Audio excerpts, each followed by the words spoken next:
નમસ્તે મિત્રો, શ્રી શિવાય નમસ્તુભ્યામ. હું ખત્રી કવિતા આજે તમારી માટે લઈને આવી રહી છું પૌવાની ટિક્કીઓ.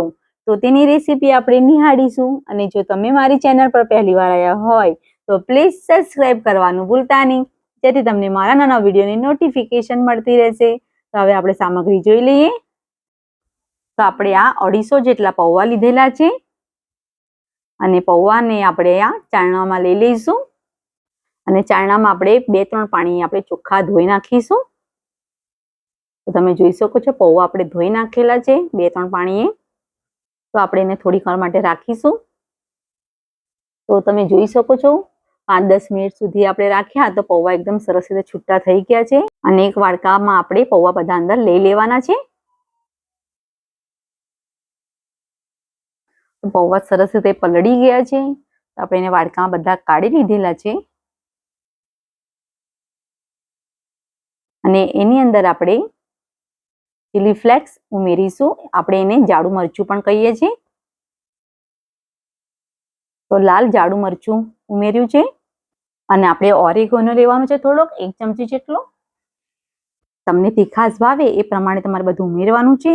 અને આપણે લીલા મરચાં લીધેલા છે 3 ઝીણા કટ કરેલા તીખા લીધેલા છે.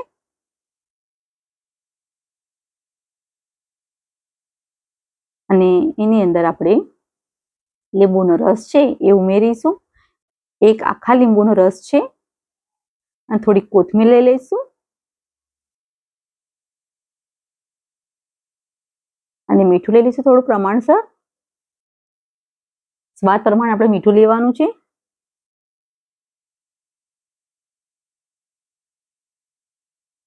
અને આપણે એક ઝીણી કટ કરેલી ડુંગળી લેવાની છે.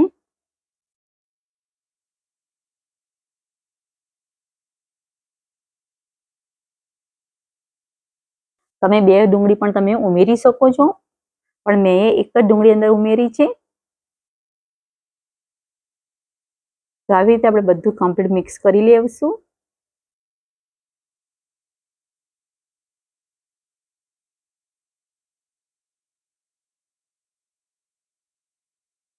તો બરાબર આપણે કમ્પ્લીટ બધું મિક્સ કરી લેવાનું છે. તો તમે જોઈ શકો છો આપણું બધું કમ્પ્લીટ રીતે મિક્સ થઈ ગયું છે.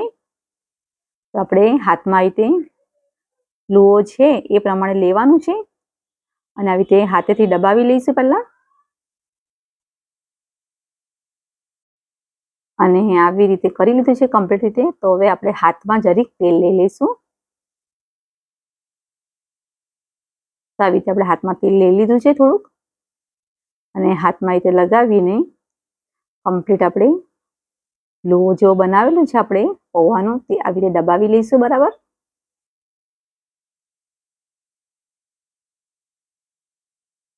આવી રીતે કમ્પ્લીટ રીતે આપણે દબાવી લેવાનું છે. તો આપણે બરાબર આવી રીતે કમ્પ્લીટ રીતે કરી લેવાની છે.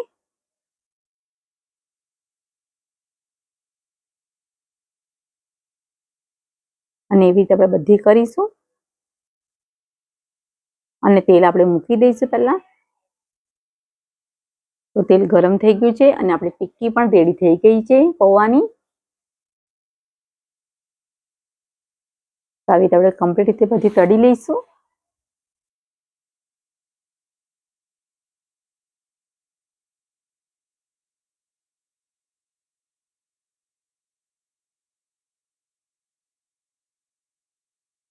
તો આવી રીતે આપણે બરાબર આપણે પાછળથી થવા દઈશું એને. એને તળતા સહેજ વાર લાગશે એટલે આપણે ધ્યાનથી કરીશું આપણે બરાબર. આવી રીતે ધીમે ધીમે આપણે એને થવા દઈશું બરાબર.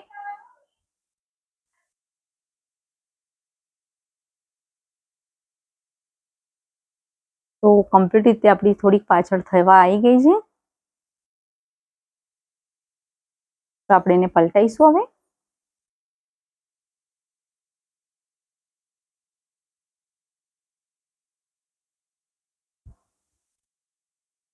તો હજુ બરાબર આપણી થઈ નથી પાછળથી, પણ આપણે આવી રીતે આગળ પાછળ કરતા જઈશું.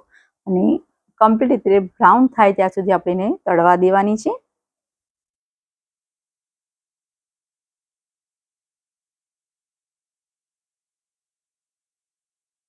તો હવે આપણે કમ્પ્લીટ રીતે થવા દઈશું પાછું.